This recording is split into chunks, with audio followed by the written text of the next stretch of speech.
Yo, what up? Alright, this is Jared. This is Keels. Back at it again for, ready for this? The final episode of Season 1 in Bikini Bottom Banter. Yo, get the party horns in.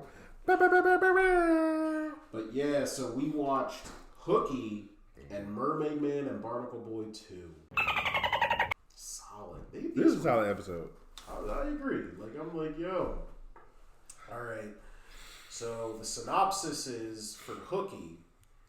So SpongeBob is having a normal day at the Krusty Krab. Mr. Krabs comes barging in talking about how the hooks are back in town. Yeah. And, he gives the little fear of just why hooks are bad. Patrick comes in and mistakes the hooks as the carnival. Yeah. And essentially they learn, Patrick, being Patrick, plays with the hooks. He pulls on them and everything. These are things that are designed to, kill fish or bait fish in so that they get eaten. And, Mr. Krabs finds out that SpongeBob's cutting work for it. So ultimately, SpongeBob has to learn the hard way that when you get hooked, sometimes you get a fin. I don't know. I think that Squidward was behind the fishing rod was pretty clever. Yeah. So Keels, what was your favorite joke? I got a few on this. What is it when SpongeBob is cutting work and then Squidward is left to cook for the customers, and then everybody is like, "Oh, my Krabby Patty is burnt." He's like, "Oh, this tastes like a fried boot." And then the third guy is like, "My sandwich is a fried boot." Yo, they played that joke at least twice. 100%. Oh, him messing up in the kitchen. He burnt my sheet. You know what I mean? Well, I was gonna say that too. I think that this was the best that the Bikini Bottom, or particularly the Krusty Krab customers were on their peak. First, when Mr. Krabs comes in, he's like, the hooks are in town. They look and they're like, all right, let's get back to our business. Yeah. But the one fish, when Mr. Krabs freaking out, he's ordering, can you actually make that to go? Oh my God. They did not care what he was talking about. Yo. The one, I don't know why, as a kid and even to this day, the fish that when they're how the scene when they're barging in the kitchen, when Squidward is up, frying the Krabby Patties? Yeah. The one fish is like, that's not how you do it. I'm what is up with them? They will form a mob in a second. The most disloyal side characters ever, NPC characters, Bikini Bottom fish. They are quick to violence. That's crazy. Naturally, they're all. I don't know what else to say. They're all terrible creatures. Yo, they're crazy. All right. And another one is. It's basically the scene right after this is Mr. Krab walks in and he's like, "What's going on, Mr. Squidward?" He's like, it's the lunch rush and what's the name? SpongeBob isn't back yet. He's not back from break." And then Mr. Krab was like, first he laughs. First he said, "Ha ha." He's like, "What's so funny?" Blah blah blah. He's like, "Break." I could have sworn you said he took a break. He said, "No one took a break since the Chum Bucket famine of 59. He said the Chum famine of 59. What is that? How crazy was it at the Krusty Krab that it's like, okay, we need a break. Yo, we need a break. Was that you know what? Could that have been I don't know, the start of the Krusty Krab? Chum had just... there was a shortage of chum, and they're like, I guess we gotta eat Krabby Patties, I guess. I don't know. It's just that event. And then it got swamped, and they were just like, yo, we need a break. See, and that's... that also makes me wonder how long has the Krusty Krab been open? We should actually look that up, actually. Yeah, we should. Let me see that real quick, and then I'll get into... All right, hands down... favorite joke is, to this day, I think this might take easily top 10 favorite SpongeBob jokes. So Patrick mistakes the hooks as like whatchamacallit, the carnival. Yeah, and they're baiting them with cheese. Baiting them with cheese, which is something I would definitely change. Yeah. But when Patrick's like, or SpongeBob's like, oh, like, this doesn't look like any carnival I've ever seen. Where is everybody? And Patrick's like, I don't know. And all you see are these empty kid shoes. There was one kid here earlier, though. Man, yo, that's dark. Yo, that's a classic. There was one kid here earlier, though. Like, Classic joke. They're covered with free cheese. It's just, yeah. But, like, why are you putting the hooks in your mouth, though? He went in. You he can put just the whole take. thing. You're like face to face with the hooks. You can just take the cheese with your hand. Not only that, but imagine if one of those sailors just gave one touch. Yo, Patrick would have been split in half. Oh, would have been it. Yo, the way that they were on the hook, so they would sit on the hooks, and they like. So I guess the fishermen, they would feel the hook move, and then they're reeling up. So they go all the way up before you touch the, before you touch air, and then they just gently float down. I found out when the Krusty Krab opened. He's like, gift shops. March 7th, 1977. How, though? That's what I'm saying. Like, what? How? According to the SpongeBob Wikipedia. Okay. 1977. So what was the chump family of What 59? about the 18? Right. What is that? I don't know. So you were saying that you also have the hooks in his mouth as your meme-worthy moment. Also, right? Yeah. When Patrick has all the hooks and he's got like 8 hooks in his mouth. Does this look dangerous? Yeah.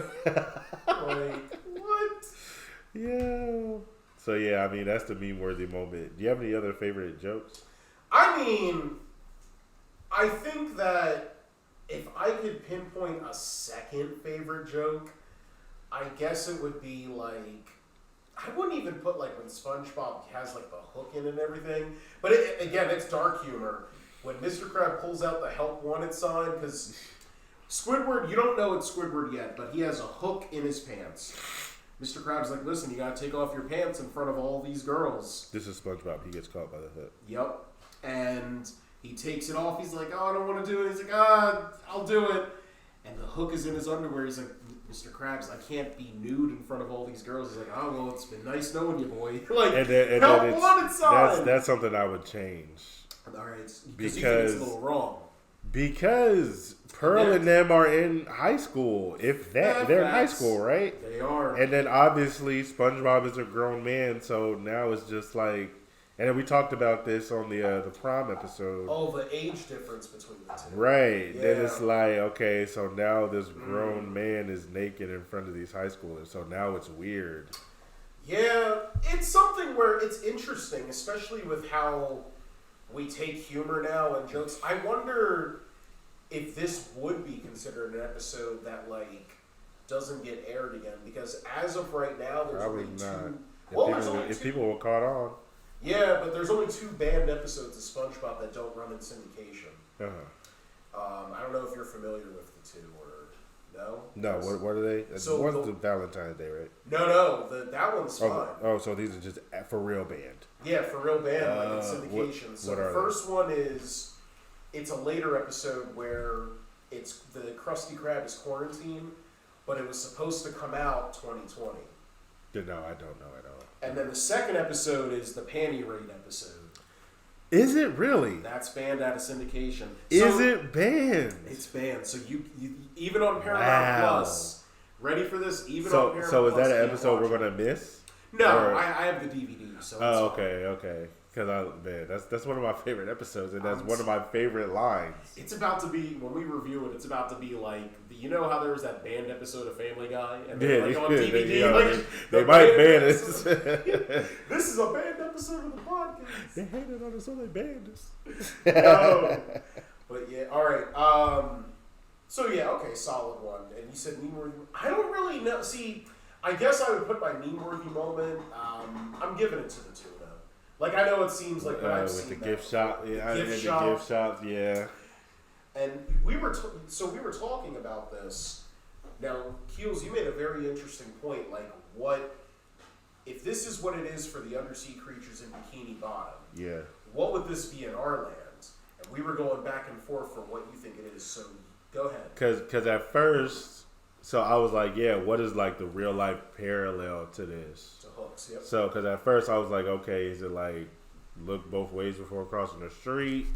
Then Jared was like, oh, maybe it could be like not talking to strangers, and then going and because this was it to me. All right, so and you're gonna have to preface this because this is for like spot on. The late 20s, 30-year-olds. They would only remember this. If any kid remembers, especially any on the eastern part of the United States, in elementary school, like definitely like third, I feel fourth, like grade. it may have been a countrywide thing.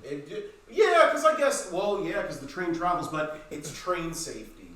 So I definitely remember back in the day, it would like, don't play tricking on the tracks. Man. What happens if you do? Right, don't walk on the train tracks. Walk on the train tracks. Don't play chicken. Yup. Wow. Well, what happens? And the thing is, there were 2 PSAs, and if anybody, I've been searching for these for the longest time. There's one PSA where it was like a movie, and it actually had like SpongeBob music in there, like the generic SpongeBob music. It was within this PSA.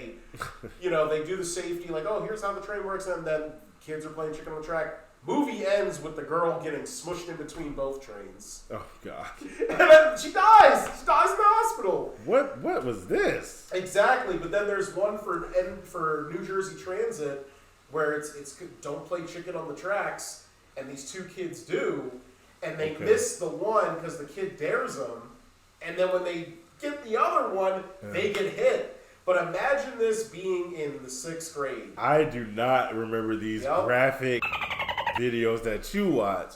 I remember some like toned down ones where it was probably a cartoon. Nah, it wasn't a cartoon. No. Like it was real life, and they were like, "Oh, we're walking on a track, blah blah blah," and then like it just showed the train, and then it stopped, and then the video it went black or whatever. They didn't show anybody getting right. He was like, "Oh, don't play on the train tracks or whatever," something like that. But wow, you unlocked a memory right there. Because it traumatized me. You know what the ending of this movie was? That's why I said Hookies is just like a train thing. The ending of this PSA movie, this like 30-minute thing, the kids obviously get hit, but like all you see is literally the cops like holding 2 bags. Yeah. I said, why would you traumatize these kids? Yeah, they was listening. You gonna learn. You learn through fear. You gonna learn. So I feel like that's kind of like what Hooky is. It's like, listen, SpongeBob had to learn his lesson of like, you're going to be that can of tuna, you're going to get pulled in. Yeah. So solid episode. Yep. All right, and then we move on to, another classic, Mermaid Man and Barnacle Boy 2. Yes, sir. The sequel. So, and this will actually pop up another discussion. So SpongeBob is watching Mermaid Man and Barnacle Boy on TV, who came out of retirement. At the end of the episode, they announce that, for the fan club, they're going to give away a prize. And I think it was from eating like a bowl of cereal. It was like a multiple bowls of cereal. And SpongeBob had to do his submission of Bran Flakes. Bran Flakes, there we go. And SpongeBob wins the contest for building a life-size replica of Mermaid Man and Barnacle Boy, as Krabby Patties. So he gets this magic conch. Now, this magic conch calls them and summons Mermaid Man and Barnacle Boy whenever they're needed. It's a terrible sound. For real. Because he's not even blowing it right. It's just like, jeez. So SpongeBob overdoes it, and they get to a point where they get annoyed, and Mermaid Man is like, hey, we're going to put away the magic conch, but how about you come with us on patrol? Yeah. Or correction, Barnacle Boy was supposed to destroy it, but couldn't. Oh my goodness, hilarious. So they end up having a day with SpongeBob on patrol. They try and ditch him, and as they're ditching him, the dirty bubble in his first appearance comes in, and SpongeBob has to save the day. Yeah. So that was a mouthful. There was a lot that went on in this episode. It was mad stuff that went on. It was the whole like Mermaid and Barnacle Boy just coming to SpongeBob's house and doing all these random chores. Yep. Then they were like, okay, give me this conch shell because you're not even doing it right. Then they're like, okay, you can hang with us. So because what's the name took it easy on him. Mermaid Man took it easy on him. So he's hanging out with Mermaid Man and Barnacle Boy, dressed up as a superhero himself. What do they call him? The Sponge of Mystery? The Sponge of Mystery. The Sponge of Mystery. So he's riding around, and then they're doing stuff. I don't know. They're showing like, oh, this is how we patrol. He's like, look out over there. That's the atomic flounder. And he's an old man. And then he was like, oh, you watch out. He can snap back to a villain in any second. So he jumps on the atomic flounder. And then he, I don't know, has this atomic Godzilla breath, something like that. Yep. And then freaking burns Barnacle Boy's face off, basically. And then the Dirty Bubble show. It's a lot happened. Randomly. Well, they ditch him a lot because happened. That's what I'm saying. They ditch him because, you know, obviously he's annoying, but it's like, yeah, go find our theme song in the jukebox. Yeah. So it's like, all right. What was your favorite joke? Favorite joke? See, it wasn't really a lot of jokes as far as like dialogue. It was more so like what can I say? Like the visual of it. Like, you know how Mermaid Man and Barnacle Boy are like scoping on the top of the building, and then out of nowhere, SpongeBob shows up with a box of donuts because they're just sending SpongeBob away to do random errands. Yep. So. So he scares them. And then they fall off the building. So it's stuff like that.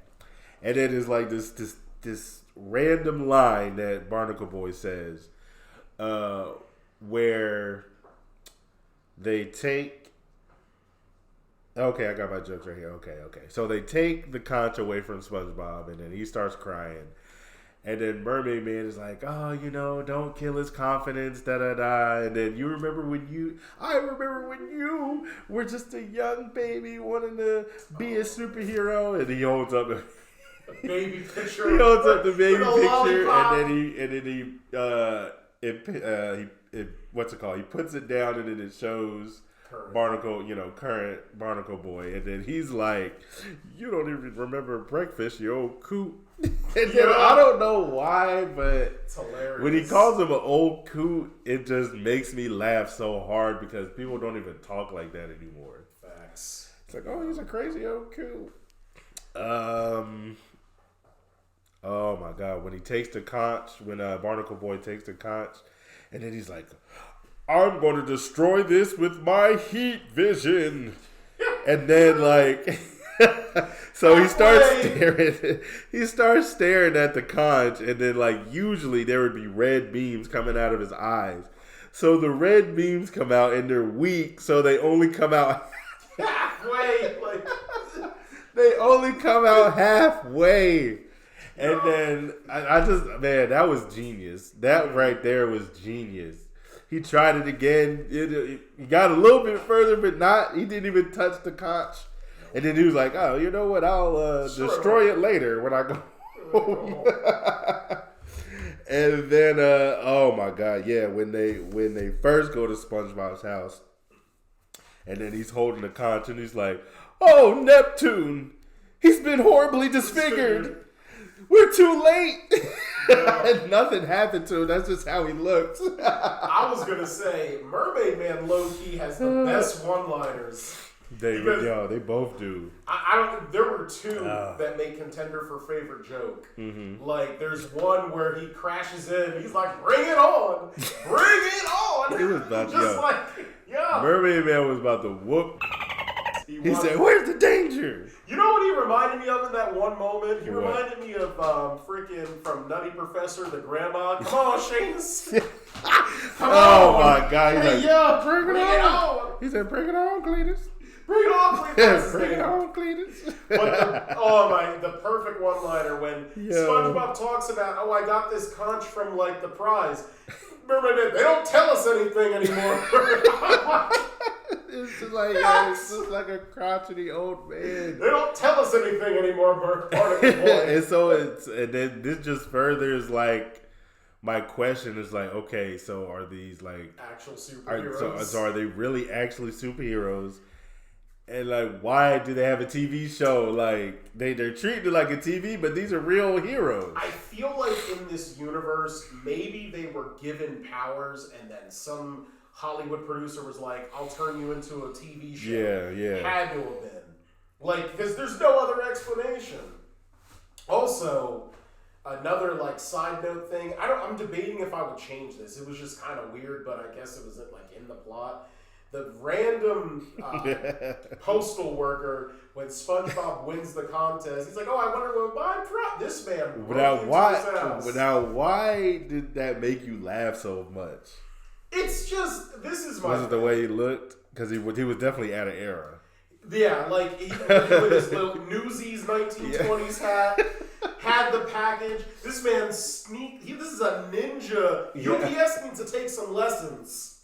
This man broke into SpongeBob's house. Have we seen that character before? Here you go. Was that him? No, that was him. Oh. Extra, take it, friends. Arm yourself with knowledge. That's the same dude. That's it.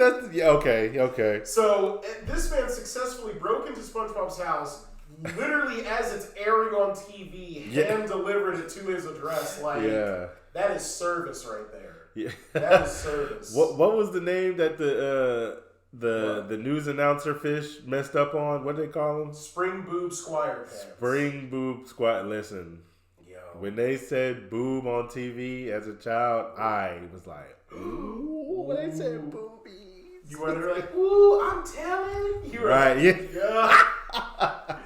I'm telling my mama. Oh my god, man! Do you have any other favorite jokes? That was pretty much it. I mean, all of Mermaid Man's one-liners, I think they both have solid ones. But I was struggling with the meme, and when looking it up, apparently the mayonnaise came up, and I'm like, really? This is just kind of one of those episodes where it's a solid episode, but it just doesn't have a meme. No memes. So I just said like, okay, the introduction of the Dirty Bubble because. Yeah. We see him later on in episodes and stuff. Cause I couldn't find a meme. We're not even at the bet and listen. When you get to Mermaid Man 3, you already know. Listen, that's like top cartoon episode of like all time. I'm just saying, Dirty Bubble's cool, but there's gonna be a lot of memes too. A lot of memes, a lot of favorite jokes. I can't wait. And I just can't wait for season 2 in general. It's across the board. Oh man! All right, it's gonna be like so many of my favorite episodes. I can't wait. So you mentioned. First off, what would you change about the episode?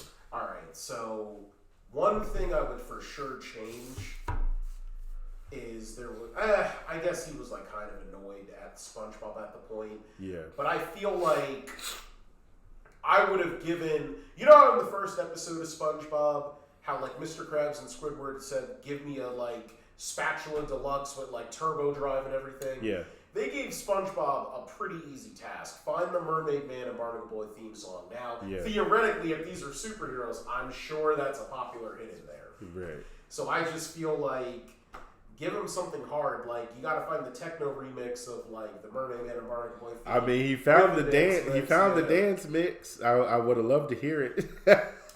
Somewhere out there, they created a DJ version. I'm sure they did, and it's probably fire. Yo, for real. What would you change? I don't really have anything that I would change. Yeah, I don't have anything that I would change. I would just, I guess I'm just going off the, something I guess I would change about the episode. Actually have them fighting crime in this. Yeah. You know what I'm saying? They showed They showed the atomic flounder, the jumbo shrimp, and what was the first, the atomic flounder, jumbo shrimp. I don't know who the third villain is. Yeah, I forget who it was. Like, have them fighting them. You know what I mean? So they can cut out. Right. So or the real thing. You know they. Yeah. You know what I mean? Just like, I don't know, have it to where like how SpongeBob found the conch for Mermaid Man and Barnacle Boy. I don't know, make it to where somebody else found the other signal for like the villains and stuff, you know. And some of them might be in retirement, like the atomic flower. Yeah, and then, right, like have them be old and stuff, and have the same jokes, like, you know what I mean? They're all like fumbling because they're old, you know what I mean? I was gonna say like, but I just thought of something. So, you know how they established in the last episode that Mermaid Man and Barnacle Boy can summon sea creatures. Yes. So are those villains, since they are sea creatures, immune to that? Because if that's the case, that's an easy victory. It's like, I summon you not to lose. Right. Yeah, so what's the thing with that? All right. Also, another question. Let's hear it. Because, you know, when SpongeBob was first watching TV, he was eating bran flakes. What is bran? What is bran?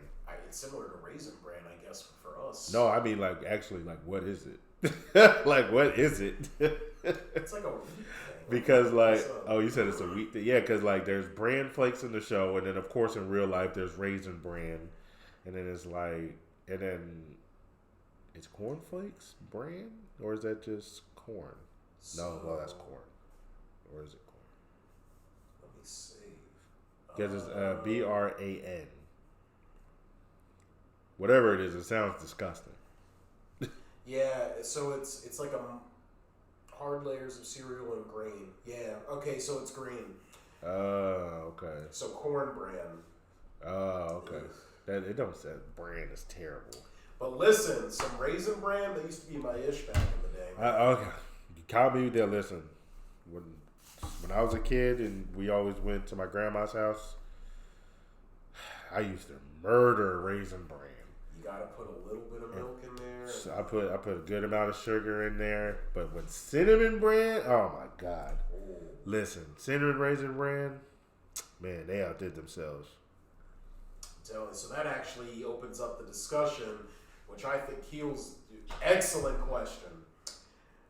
What is your favorite cereal prize from back in the day? First off, do they even do that anymore?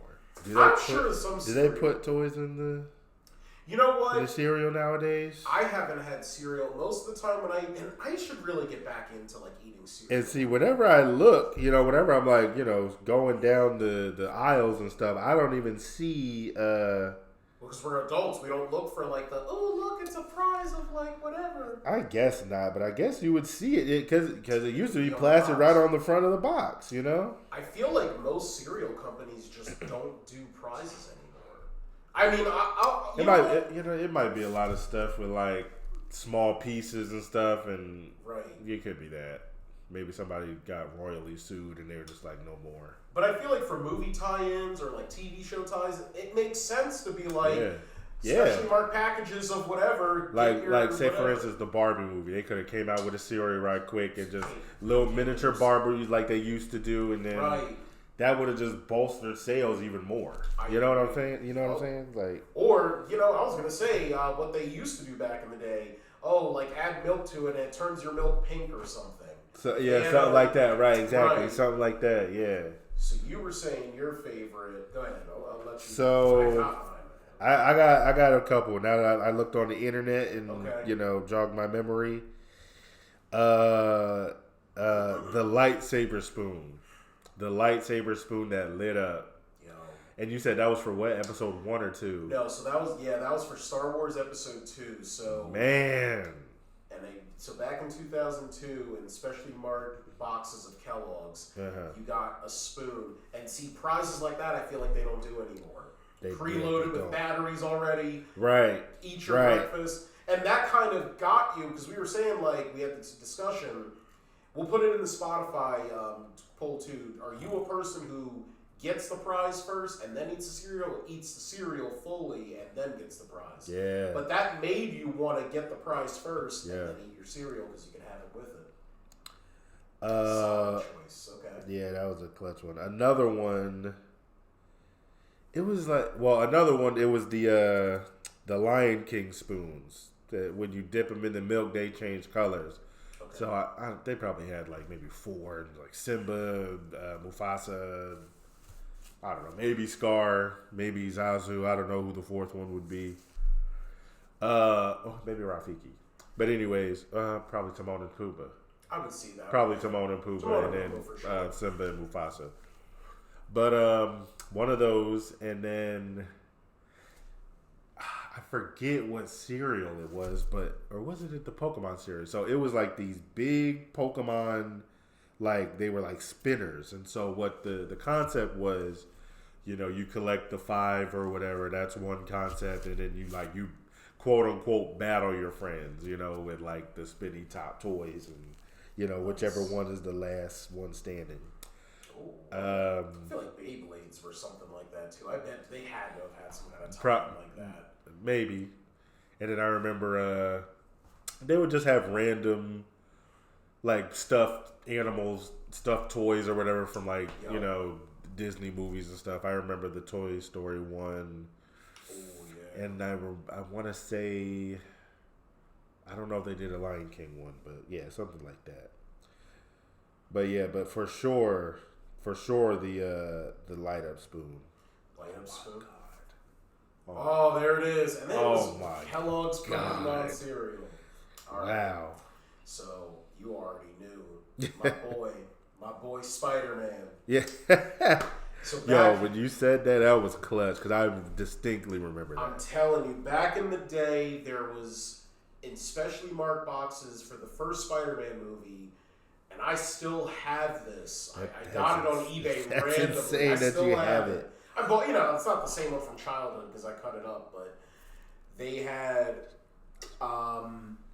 it was a Spider-Man water shooter. What you would do? So clutch. Yeah, you put it on your wrist. Yeah. You fill it up with water, and you could just squirt. And here's the incentive that made it so cool for why you wanted more. Because obviously, Spider-Man doesn't have one. Well, yeah, you want to get two. You want to get two. Yeah. So I literally was like, I gotta eat more cereal. Like that is marketing right there. That's good marketing. So I had 2 of them. Oh man, I remember back in the day too. Because they had the web blaster and everything, but I took I never got the web blasters. I had the web blaster, but it was like this hunky thing. But I'm like, well, Spider-Man, it goes in the thing, so it should be more combat. So I literally cut my original water shooter. I'm kicking myself. And I was like, let me get some glue, because that's sticky, and get a little bit of, syrup, and let me get water, and I was I'll make web fluid. I was trying to make web fluid. I would have beat your tail. I broke. Well, it's for free. It comes in the cereal box. It's not like it's, busted. You wasted syrup? No, I lose, a dab of it, but it was mainly the glue. That's funny. So I tried to make my own web fluid, but I'm telling you, back in the day, that was the cereal. I remember the Star Wars spoons. Yeah.